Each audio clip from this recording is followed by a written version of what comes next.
యతో ధర్మస్తతో హనుమ,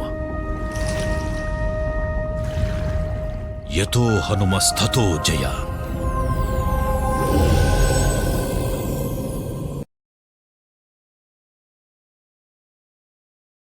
సీతారామాంజనేయ భక్తులకు నమస్కారం.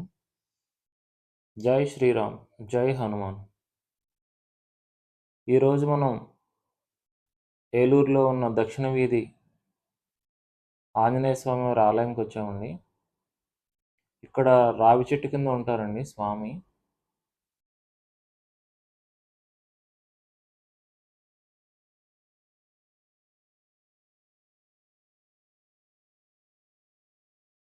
చాలా పురాతనమైన దేవాలయం అండి.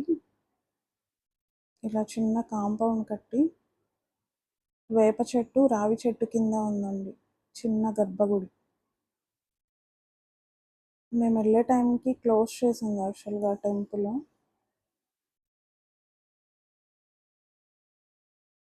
మీకు సరిగా కనిపించట్లేదని దగ్గరలో పంతులు గారి హౌస్ ఉందని తెలుసుకొని వెళ్ళి ఆయన్ని తీసుకొని వచ్చి మరీ మీకు చూపిస్తున్నాం స్వామిని.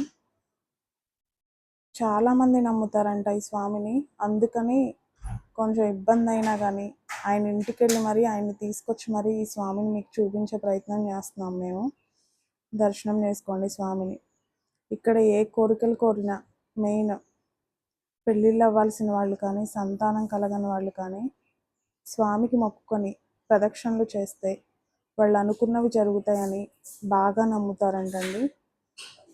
ఇప్పుడు మేము ఈ వీడియో తీసుకున్నప్పుడు కూడా ఒక పాప అలా ప్రదక్షిణలు చేస్తూ ఉంది. స్వామిని చూడండి.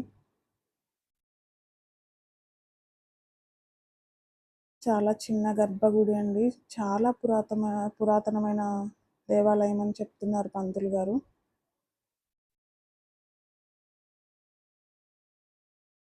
ఈ ఆలయం గురించి పంతులు గారి మాటల్లో కూడా తెలుసు.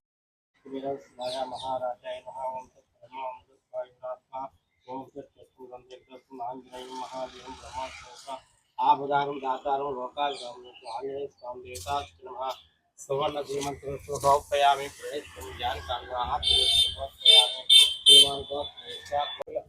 ఓం శ్రీ గురుభ్యో నమః. హరి ఓం. ఏలూరు దక్షిణ వీధి జలా పరమేశ్వర గంగా పార్వతీ సమేత దాసాంజనేయ స్వామి ఆలయం చాలా పురాతనమైన గుడి. వేప చెట్టు, రాయి చెట్టు ఉన్న ఆంజనేయ స్వామి శనివారం, మంగళవారం విశేషంగా పూజలు జరుగుతాయి. ఇక్కడ పెళ్లి కాని వాళ్ళు ప్రదక్షిణాలు చేస్తే పెళ్లి కార్యసిద్ధి కలుగును. సంతానం లేని వాళ్ళు సంతానం కలుగును. ఇట్లు జలాపరమేశ్వరం గంగా పార్వతి. ఇదండి ఈరోజు వీడియో. మీ అందరికీ నచ్చిందని అనుకుంటున్నాను. ఏలూరు దగ్గరలో ఉన్న వాళ్ళైతే తప్పకుండా దక్షిణం వీధిలో ఉన్న ఈ స్వామి టెంపుల్ని దర్శించుకొని, పిల్లలు లేని వాళ్ళు కానీ, పెళ్ళిళ్ళు అవ్వని వాళ్ళు కానీ ఈ స్వామి దగ్గరకు వచ్చి ప్రదక్షిణలు చేస్తే వెంటనే అవుతున్నాయని చాలామంది ఇక్కడ చుట్టుపక్కల వాళ్ళు కూడా చెప్తున్నారండి. అటువంటి ప్రాబ్లం ఎవరైనా మన ఫ్రెండ్స్కి కానీ, మన ఫ్యామిలీలో ఎవరికైనా కానీ ఉంటే తప్పకుండా ఒకసారి స్వామిని దర్శించుకోండి. అలాగే దూర ప్రాంతాల్లో ఉన్నవాళ్ళు, ఇక్కడ వరకు రాలేని వాళ్ళు ఎవరైనా ఉంటే మా కళ్ళతో మీకు ఈ స్వామిని చూపిస్తున్నాము.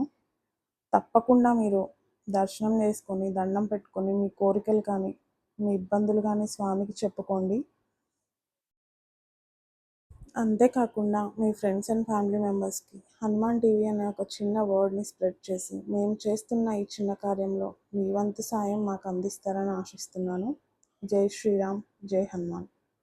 కలియుగంలో ధర్మం కోసం పోరాడే ప్రతి ఒక్కరి వెంట ఉన్నాడు, నీ వెంట ఉన్నాడు.